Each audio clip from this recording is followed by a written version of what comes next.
이번 제2강에서는 국토의 여건과 전망에 대해서 알아보는 시간인데요.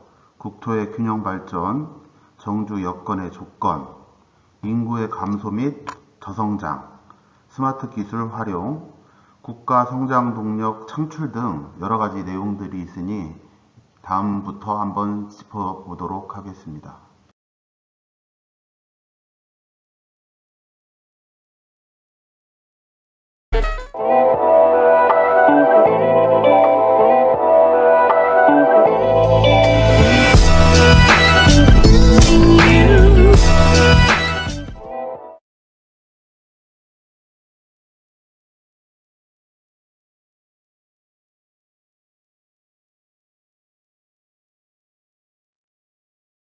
첫 번째로 국토의 현안 문제입니다.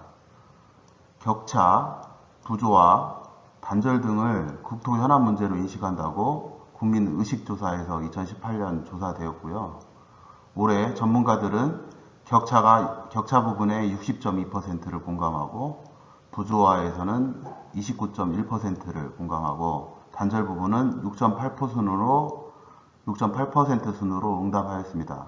이는 전문가 의식조사 2019년도에 적용되어 있는 내용입니다. 이 격차 부분인데요. 격차는 지역 간의 격차, 주거 불안정, 양극화 심화 등으로 지역 간의 격차는 수도권 중심으로 부동산 가격이 상승하고 있으며 지역에서는 부동산 가격이 하락하는 등 큰 문제점을 도출하고 있습니다. 부조화 부분에서는 난개발, 과개발, 수도권을 말하는 거고요. 환경훼손 오염, 지역 간 갈등 등으로 국민들 내부에서도 이러한 갈등들이 존재하고 있습니다. 그리고 단절 부분인데 이제 국가적으로 분단되어 있는 그 대륙의 단절, 인프라 접근성 미흡, 생태 네트워크 단절 등 여러 가지 문제 등이 도출되고 있습니다.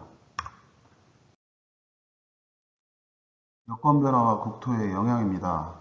메가트렌드 변화와 국토의 이슈 대두, 새로운 국토 이슈입니다.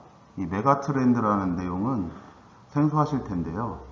메가트렌드란 미래학자 조 나이스비트라는 작가가 1982년에 저술한 책의 제목이기도 합니다.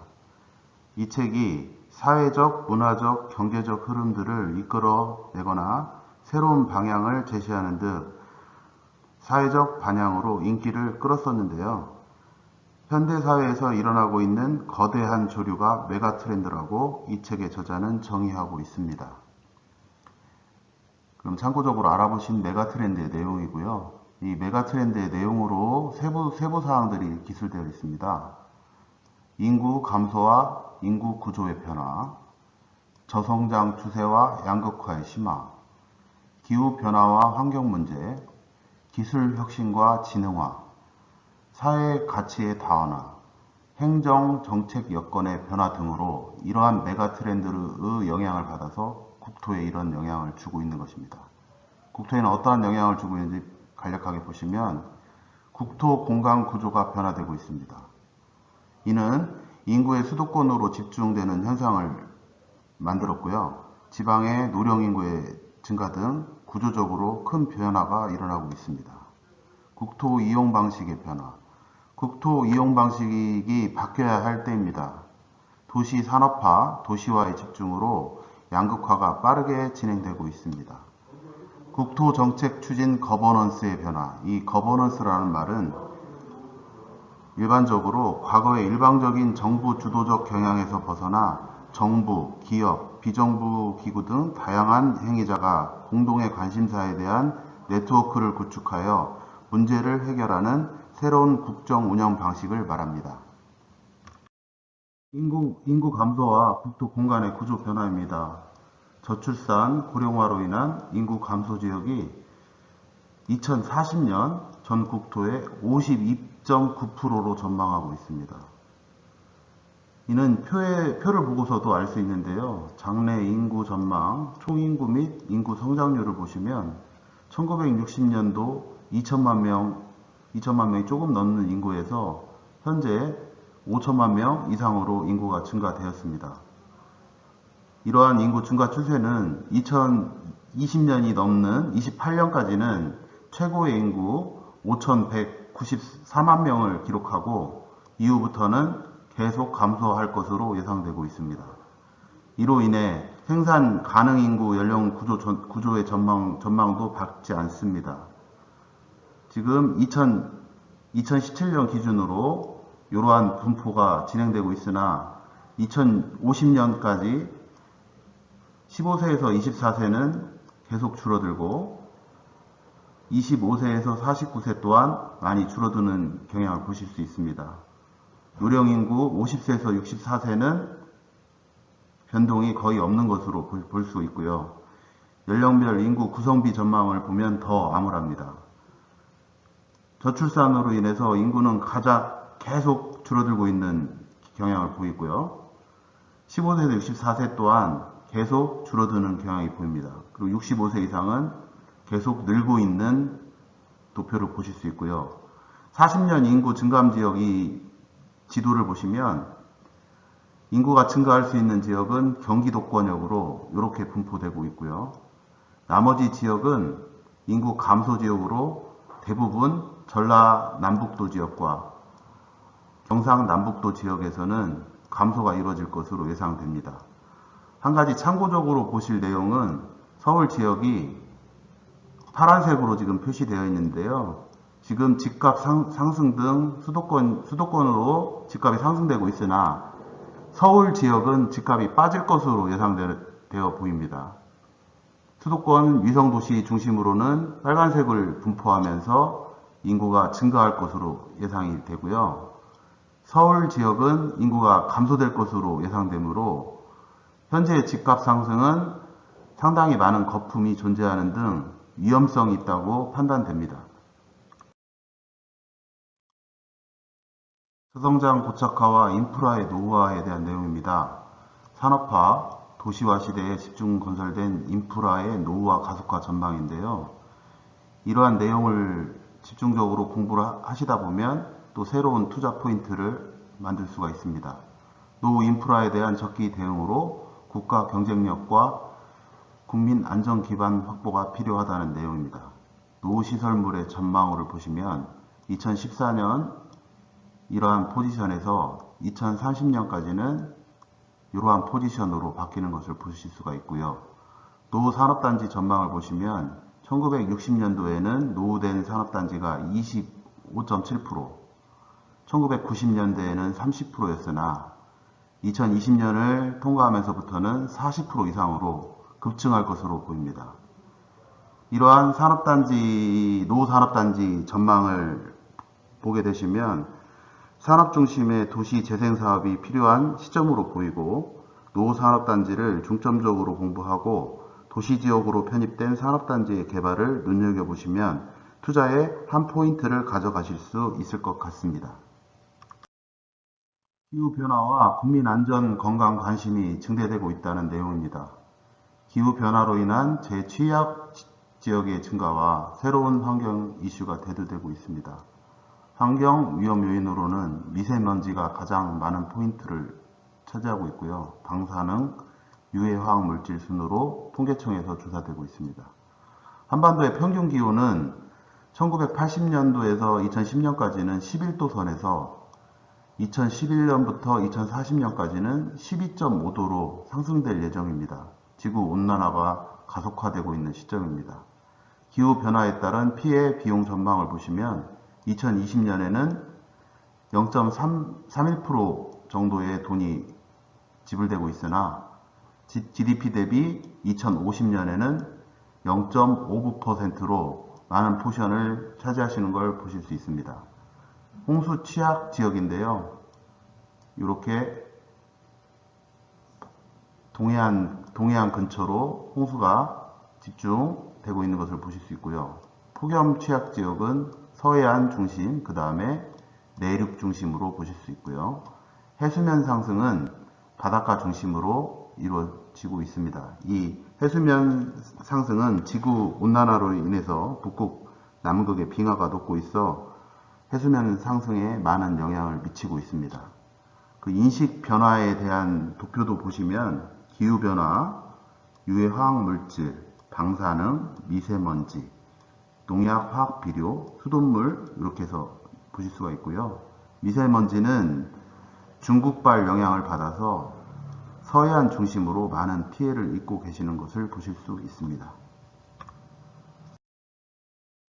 기술 혁신과 국토, 생활공간이 지능화되고 있다는 내용입니다. LOT, 사물인터넷, AI, 로봇, 인공지능 등 첨단 기술의 발달로 국민 생활과 국토 관리 방식이 변화되고 있다는 내용인데요. 초고속화, 무인화, 초연결화, 초지능화가 특징인 첨단 기술의 활용과 상용화가 진행되고 있습니다. 교통 부분을 보시면 교통 상황 맞춤형 신호 제어기, 다수단 대중교통 정보 연계, 자율주행, 셔틀 및 택시, 스마트 파킹 등이 있고요. 에너지를 보시면 전기차 충전 인프라, 가스 폐열 연계 스마트 그리드, 신재생 에너지 활용 마이크로 그리드, 물 관리를 보시면 스마트 워터 그리드, 친환경 수자원 이용 관리, 재해 재난 예측 대행, 생활복지를 보시면 스마트 홈, 스마트 쓰레기 처리, 스마트 방범 모니터링, 스마트 헬스케어 등 4차 산업, 5차 산업 관련으로 생활이 많이 바뀌는 것을 보실 수 있습니다. 이러한 생활의 변화로 인해 국토 개발 또한 많은 영향을 미칠 수 있으므로 이러한 최첨단 기능들이 접목된 부동산이 많은 인기를 끌을 것으로 예상해 보실 수 있습니다. 이번 장에서는 사회의 가치관 변화와 국토 이용의 유연성 요구에 대한 내용입니다. 일과 생활의 균형, 삶의 질과 건강에 대한 관심 증대, 공유경제 증대와 형태의 확산, 여가문화 향유 및 요구 증대, 이러한 내용인데요. 여기 눈여겨보실 부분은 공유경제 부분입니다. 공유경제는 자동차, 부동산, 이러한 여러 가지를 소유하고 있던 이러한 물건들에서 이제 공유로 넘어가는 그러한 시대로 바뀌고 있는데요. 부동산으로 보면 임차 방식이 변형돼 가고 있습니다. 기존 임차 방식에서 벗어나서 쉐어하우스 등 나누어 쓰는 공유 경제를 공부해 보시면 앞으로 부동산이 어떻게 바뀌어 나갈지를 한번 예상해 보실 수 있을 것 같습니다.